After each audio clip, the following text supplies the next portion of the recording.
ሰላም ጤና ይስጥልኝ ውድ አድማጮች እንደምን ዋላችሁ። ይህ የረፋድ የሻይ ሰዓት ፕሮግራማችን ነው። የፌዴራል ፖሊስ ከ50 በላይ ሴቶችን እንዲደፈሩ እና ከ100 በላይ ለሞት ዳርጓል ያለውን ህገወጥ የሰዎች አዘዋዋሪዎችን ያዘ።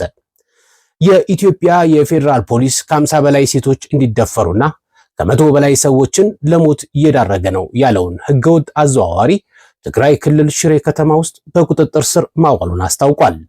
ፖሊስ ሰኞ ዕለት መጋቢት 28 2018 ዓ.ም ባወጣው መግለጫ ከ3000 በላይ ሰዎችን በህገወጥ መንገድ በማዘዋወር የተጠረጠረውን ይትባረክ ዳዊት ወይንም ክብሮም የተባለን ግለሰብ ከ9 ግብረ አበሮቹ ጋር በቁጥጥር ስር ማዋሉን አስታውቋል። ህገወጥ አዘዋዋሪው ቡድን ከ2010 ዓ.ም ጀምሮ በርካታ ወጣቶችን ከኢትዮጵያ፣ ከሱዳን እንዲሁም ከኤርትራ፣ ከጅቡቲ፣ ከኬንያና ከሶማሊያ በመመልመል ወደ ሊቢያ ይወስድ እንደነበረ ፖሊስ በመግለጫው ላይ ጠቅሷል።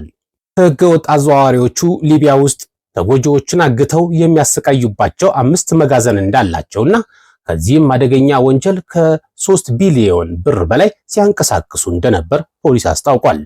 ይህ የህገወጥ የሰዎች አዘዋዋሪዎች ቡድን ሊቢያ ውስጥ ባዘጋጀው መጋዘን ስደተኞችን በማገት የተለያየ መጠን ያላቸው ገንዘቡ ከቤተሰቦቻቸው በማስላክ ገንዘብ ያልከፈሉትን በቀን አንድ ጊዜ ብቻ በትንሹ እንዲመገቡ በማድረግ እንደሚያሰቃዩ ተገልጿል። ከዚህም በተጨማሪ ገንዘብ መክፈል ያልቻሉትን በጎማ፣ በዱላ፣ በኤሌክትሪክ ገመድና በሰንሰለት እጅ እግራቸውን አስረው በመግረፍና በማስገረፍ የውሃ ማሸጊያ ፕላስቲክ አቃጥለው ሰውነታቸው ላይ በማንጠባጠብ ከፍተኛ ስቃይ ያደርሱ ነበርም ተብሏል። በዚህ የቡድኑ ድርጊት የበርካታ ስደተኞች ህይወት ማለፉን፣ የአካል ጉዳት እንደደረሰባቸው፣ ሴቶች እንዲደፈሩና ከፍተኛ አካላዊና ስነልቦናዊ ጉዳት እንዲደርስባቸው ማድረጉን ፖሊስ በምርመራው ማረጋገጡን ጠቅሷል።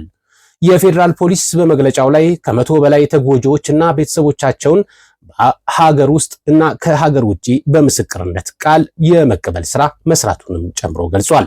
ሊቢያ፣ ሱዳን፣ ቤልጂየም፣ እንግሊዝ፣ ካናዳ፣ ኖርዌይ፣ ኔዘርላንድ፣ ሉክሰምበርግ እና ስዊዘርላንድ ከሚገኙ 16 ተጎጂዎች ላይ ቃል መቀበሉንም የፌዴራል ፖሊስ ጨምሮ ገልጿል።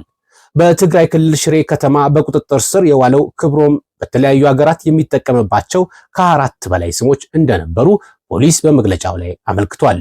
የኢትዮጵያ ፌዴራል ፖሊስ በህገወጥ የሰዎች ዝውውር የጠረጠራቸውን በቁጥጥር ስር ለማዋል ሮክ ከተባለ በምስራቅ አፍሪካ ህገወጥ የሰዎች ዝውውርን ለመከላከል ከሚሰራ ድርጅት ጋር የመረጃ ልውውጥ ማድረጉንም ገልጿል። በዓለም አቀፍ ደረጃ ይፈለግ ነበር የተባለው ህገወጥ የሰዎች አዘዋዋሪ ይትባረክ ዳዊት አለሙ ከዚህ ቀደም ወላጆቹ ባወጡለት ስም ጳውሎስ ዳዊት ወልዳይ ይታወቅ እንደነበረ ፖሊስ ጠቅሷል። የፌዴራል ፖሊስ በመግለጫው ላይ ወንጀል መስራት ሲጀምር የሚታወቅባቸው ስሞች በማለት ግለሰቡ ሱዳን ሀገር የሚታወቅበትን ስም አህመድ፣ ሶማሊያ፣ ጅቡቲ፣ ኬንያ የሚጠቀምበት ስም ሙኒር መሆኑን ገልጿል። ክብሮም ደግሞ በስዊድንና በሌሎች የአውሮፓ ሀገራት የሚጠቀምባቸው ሐሰተኛ ስሞች መሆናቸውን ፖሊስ በምርመራው ማረጋገጡን በመግለጫው ላይ አመልክቷል። ፖሊስ እነዚህን ስሞች በመጥቀስ ምርመራና ክትትል ማድረጉን አመልክቶ ከ70 በላይ የሀገር ውስጥና በተለያዩ ሀገራት የሚገኙ ዋና ዋና የህገወጥ አዘዋዋሪዎችን መለየቱን አስታውቋል።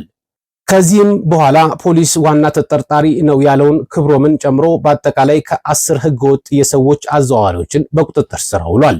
ፖሊስ የተያዙትንም ሆነ ያልተያዙትን ተጠርጣሪዎችን በወንጀሉ ያፈሩትን ሀብት በጥናት በመለየት ሌሎች ሀብቶቻቸውንና በባንክ የሚገኝ ገንዘብ እንዳይንቀሳቀስ በፍርድ ቤት ማሳገዱን ፖሊስ በመግለጫው ላይ ጠቅሷል።